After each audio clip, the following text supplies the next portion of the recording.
அதாவது உழைப்பதில வந்து ஒரு நல்ல குளிர் பிரதேசத்தில் வசிக்கிறவங்க, அவங்கலாம் உழைப்பதில வந்து ரொம்பவும் திறனுடையவர்களா இருப்பாங்க. ஆனா பொழுது போக்குறதுல வந்து நம்ம தான் கில்லி.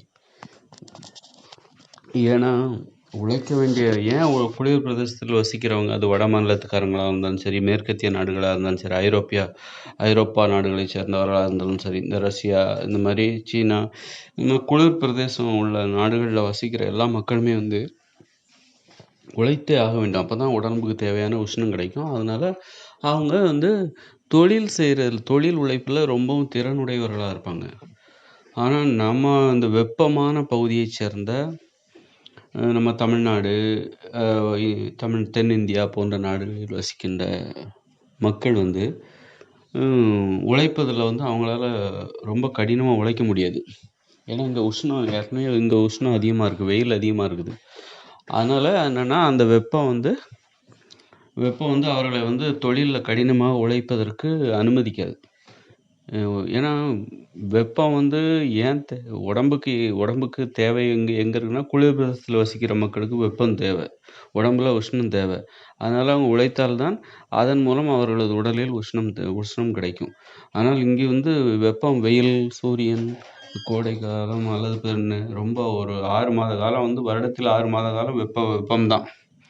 அல்லது அது இன்னும் அதிகமா 9 மாதம் கூட அப்படித்தான் இருக்குது. ஒரு 3 மாதம் தான் மழைக்காலம். அப்புறம் இரவில் மட்டும் குளிர்காலம். பகலில் ஃபுல்லா வெயில் தான் அடிக்குது. அதனால இங்க வந்து உஷ்ணம் வந்து ஈஸியா கிடைச்சிருது. அதனால வந்து இங்க வந்து ஒரு உழைத்து தான் உடலில் உஷ்ணத்தை ஏற்படுத்தி, அதன் மூலம் உயிரை பாதுகாத்துக் கொள்ள முடியும் அப்படிங்கிற நிலைமை இங்க இல்லாதனால, இங்க உள்ள மக்கள் கடினமா உழைக்க மாட்டாங்க. முரட்டுத்தனமா உழைக்க மாட்டாங்க. அதனால இங்க உள்ள மக்கள் வந்து பெரும்பாலும் உட்கார்ந்து பேசுறதுல ஒரு தொழில் உழைப்புல ஒரு திறமை உடையவர்களாக இயற்கையான திறமை அவர்களுக்கு கிடையாது. ஒரு குளிர் பிரதேசத்தில் வசிக்கின்ற மக்களுக்கு அந்த இயற்கையான திறமை உண்டு. அந்த உழைப்பதில் உள்ள ஆர்வம். அதனால அவங்க தொழில்ல வந்து ரொம்ப சிறப்பானவர்களாக திகழ்வார்கள்.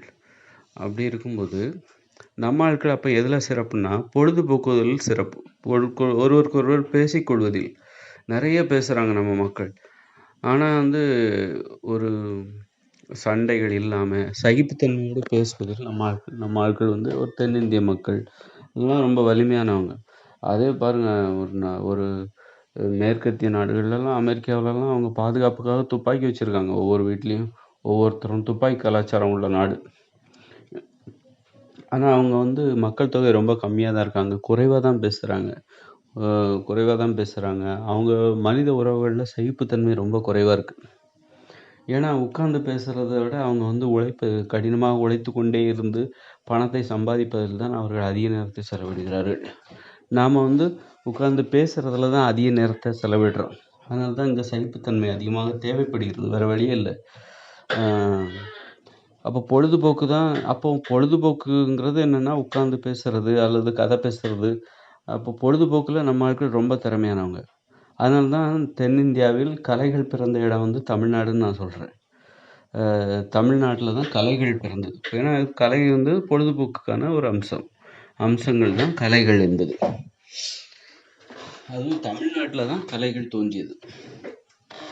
காரணம் என்னன்னா, நம்மளுடைய இங்கு நிலவுகிற வெப்பம் வந்து இவர்களை வந்து பொழுதுபோக்குவதில் திறமையுடையவர்களாக உட்கார்ந்து பேசுவது, அந்த மாதிரி பொழுதுபோக்குவதில் திறமை உடையவர்களாக மாற்றிவிட்டோம். இயற்கையாகவே அவர்களுக்கு அந்த பலம் உண்டு. ஒரு குளிர் பிரதேசத்தில் வசிக்கிறவங்க தொழில் செய்யறதுல திறமையானவர்கள். ஏன்னா தொழில் செய்வதற்கு உடல் உழைப்பு தேவை. அப்போ வந்து அவங்க வந்து அந்த தொழில் உழைப்பில் வந்து ரொம்பவும் திறமையானவங்களா அவங்க இருப்பாங்க. நாம வந்து பொழுதுபோக்குவதில் உட்கார்ந்து பேசுறதுலலாம் ரொம்ப திறமையாவும், ஆர்வமும், சகிப்புத்தன்மையும் அதிகமா உள்ளதுனால, கலைகள் வந்து இங்கே தான் பொறந்திருக்கணும். கலைகள்ங்கிறது என்னன்னா, கலைகளுக்கு இன்னொரு பெயர் என்னன்னா, மகிழ்ச்சியாக வாழ்வதற்கான ஒரு வழிமுறை. அதற்கு பேர் தான் கலைகள்.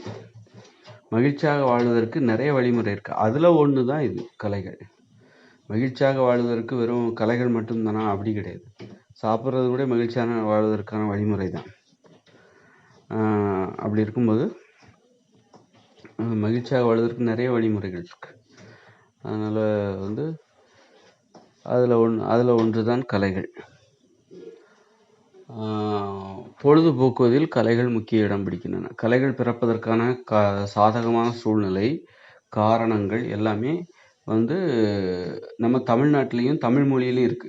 இப்போ பொழுதுபோக்குறோம், மனித உறவுகளில் சகிப்புத்தன்மை தேவை, அன்பு தேவை, நாகரிகமாக பேச வேண்டும். அதற்கு மொழி ஒத்துழைக்க வேண்டும். மொழியில் அதற்குரிய வார்த்தைகள் இருக்க வேண்டும், அதற்குரிய வாக்கியங்கள் இருக்க வேண்டும். அப்பொழுதுதான் அந்த மக்கள் சகிப்புத்தன்மையுடன் பேச முடியும்.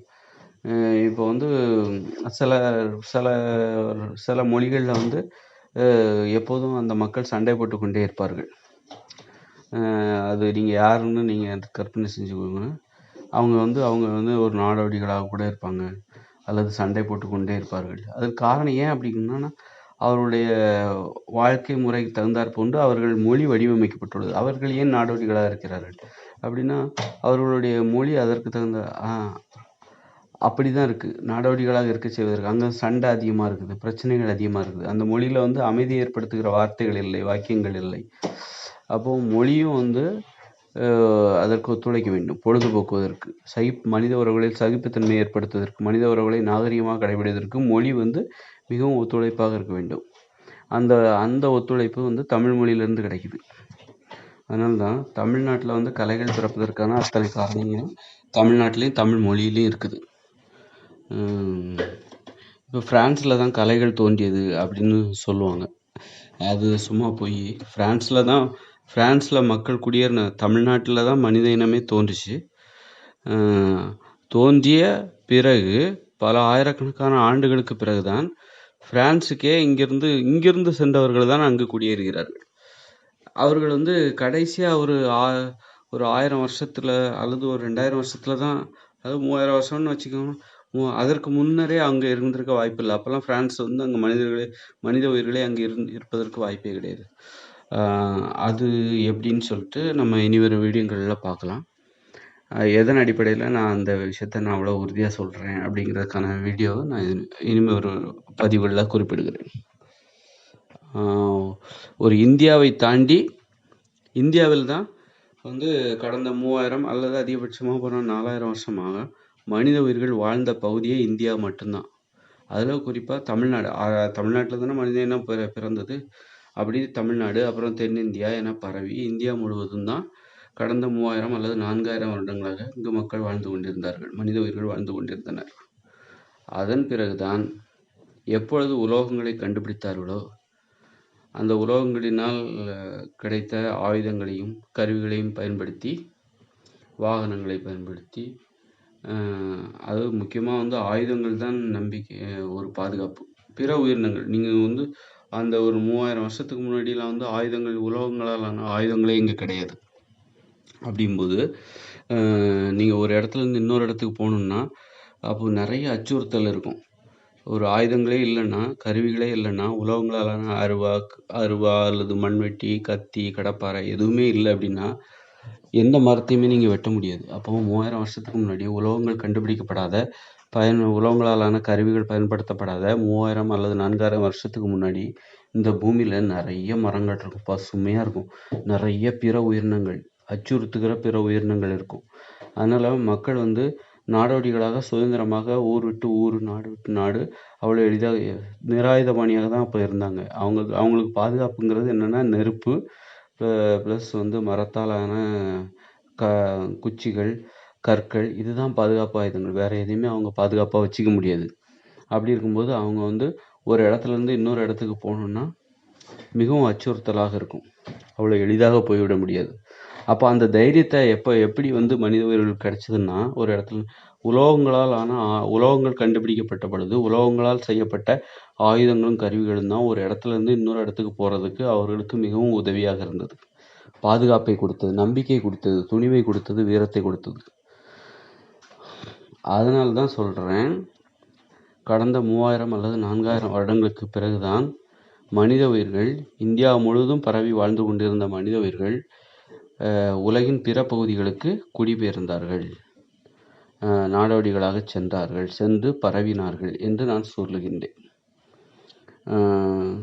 ஒருவேளை தமிழ்நாட்டிலிருந்து துவங்கி தமிழ்நாடு, தென்னிந்தியா என பரவி வாழ்ந்த மனித உயிர்கள், இந்தியா முழுவதும் பரவி வாழ்ந்த மனித உயிர்கள் ஆசியா கண்டத்தில் ஆதிக்கம் செலுத்தியிருக்கலாம். ஆனால் ரொம்ப சமீப காலமாகத்தான், ஒரு 4000 வருடங்களுக்கு முன்பு தான்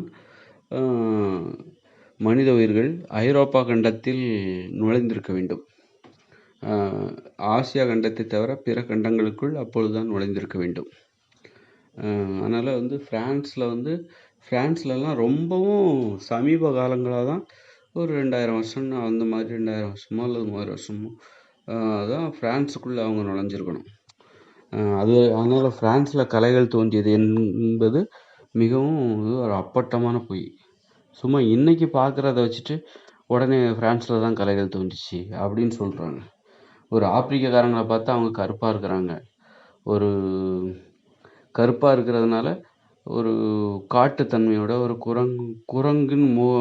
குரங்கு முகத்தோடுன்னு சொல்லக்கூடாது, ஒரு காட்டுவாசிகள் அல்லது இவர்கள் குரங்கிலிருந்து வந்திருப்பதற்கான வாய்ப்புள்ள முகத்தோற்றம் இவர்களுக்கு இருக்கிறது, ஒரு நெருக்கமான தோற்றம் இவர்களுக்கு இருக்கிறது அப்படிங்கிற மாதிரி இருந்தோன்னா அவர் உடனே மனித உயிர்கள் தோன்றிய இடம் ஆப்பிரிக்கா தான் சொல்லிட்டாங்க. அந்த மாதிரி இப்போ பார்க்குறத வச்சுட்டு ஒரு உண்மை வந்து ரொம்ப ரகசியமாக இருக்கும். எங்கே எதிர்பாராததை எதிர்பாருங்கள் என்பதை போல தான் உண்மையும்.